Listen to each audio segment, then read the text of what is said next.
You don't deserve a 100% rating. You don't deserve a 90% rating. Insert rating here. How many times have you heard this? If you've been researching VA claims and you're simply trying to find the best way to present yourself and to be smart about your claim process, you've probably seen this multiple times in comment sections, in social media and whatnot. This is something that I'm very passionate about because serving in the military has a lot to do with honor and integrity. And ultimately, when you make that agreement, when you swear an oath to protect, defend the Constitution of the United States against enemies, foreign and domestic, there's a mutual agreement between you and the government, and both parties are beholden to uphold their ends of the agreement.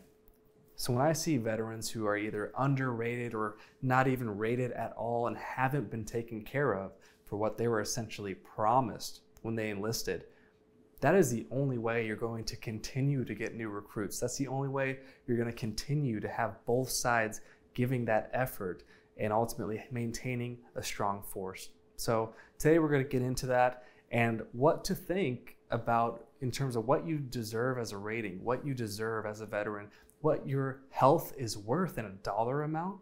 Kind of weird to think about, right?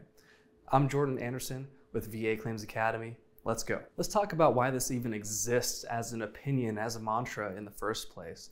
We know that, veterans and military, we're about 1% of the nation's population. So within our circle, we think the military community seems so huge, so large, but actually there's very few of us. Now, a lot of individuals think that there is such a tax, we're just this massive sort of weight on the system, and we're just spending all of this cash for veterans. Now, I think one of the reasons why this mantra is so prolific could be the fact that a lot of individuals think that VA spending is a lot higher than it actually is. In reality, the entire cost to service every single VA program, including healthcare, including VA disability payments, VA education programs, everything is roughly about the 20% of the amount of the yearly defense budget, which in and of itself, the defense budget is less than 15% of overall government spending. So truly, on an individual level, a certain veteran getting an 80% versus 100%, it just really has almost no impact, statistically speaking, on the budget. That could be one initial part. Now, another initial part is you all know someone in the service, whether it's leadership or someone else, who essentially was always the one to tell you to suck it up, put some dirt on it, take you some ibuprofen and move on. Well, that mindset doesn't necessarily just stop when you get in the military. Some of those become veterans and still have that same mindset and feel like they're still high ranking and want to go into comment sections and try to manipulate your life still. Some type of power trip, some type of jealousy. We don't know what that is, but essentially those type of individuals are not helping you pay for your family's food. They're not helping you in the grocery store to help provide for your household. And it's important that our veterans get taken care of because, us veterans have children, and these children are going to see you getting taken care of and maybe enlist themselves, or you not getting taken care of and now have a sour taste in their mouth to where they're not even going to want to enlist and really help be the protectors of the future. So making sure our veterans are protected and that integrity is upheld, to me, is crucial. Now let's talk about the elephant in the room, people who are fraudulently filing VA claims. The number of individuals who are outright fraudulent in their VA disability claims is so small. And to be honest, from my experience helping out thousands and thousands of vets with their VA disability increases or winning their claims, most veterans are actually doing the opposite.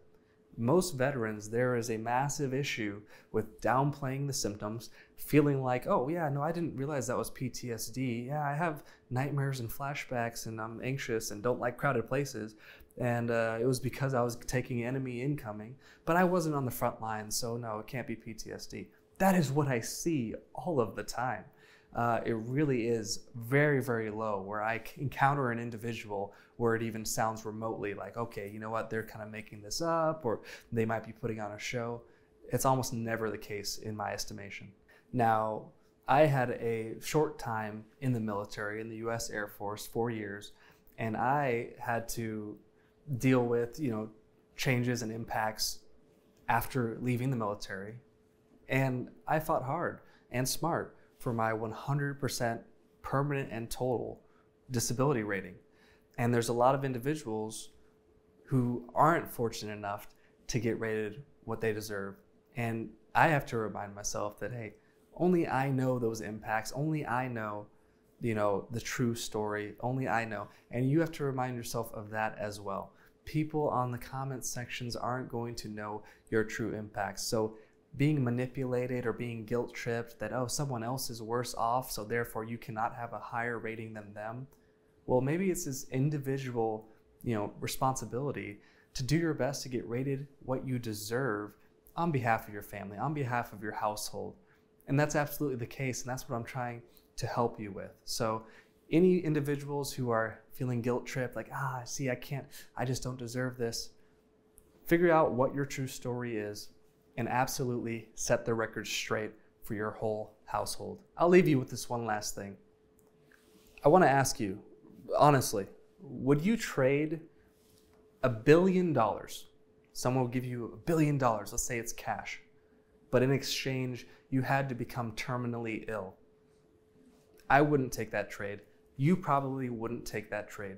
What does that mean? That means you have something in your life, your health, that you value more than $1 billion.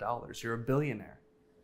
So if you are having back pain, you're hardly able to play with your kids, your grandkids, if you're having these things that you're dealing with, sleep apnea, you're gasping for air, you have to go wear this mask every night, you're having these health effects, you can get paid up to, about $4,500 a month? You could never have a fair trade for your health for US dollars. So people think and want to gaslight you until you're getting paid so much for your health. Don't let them put a dollar amount on your quality of life, on your value to your family, to your household. When that is diminished, that does not only affect you, that affects your kids, that affects your spouse, it affects your entire family. Bottom line, don't let anyone convince you that your family is not worth it, that you are not worth it, and these downstream impacts don't exist. And that's my time. If you like this video, hit that thumbs up, sound off with your thoughts down below, and share this with someone who needs it. Cheers.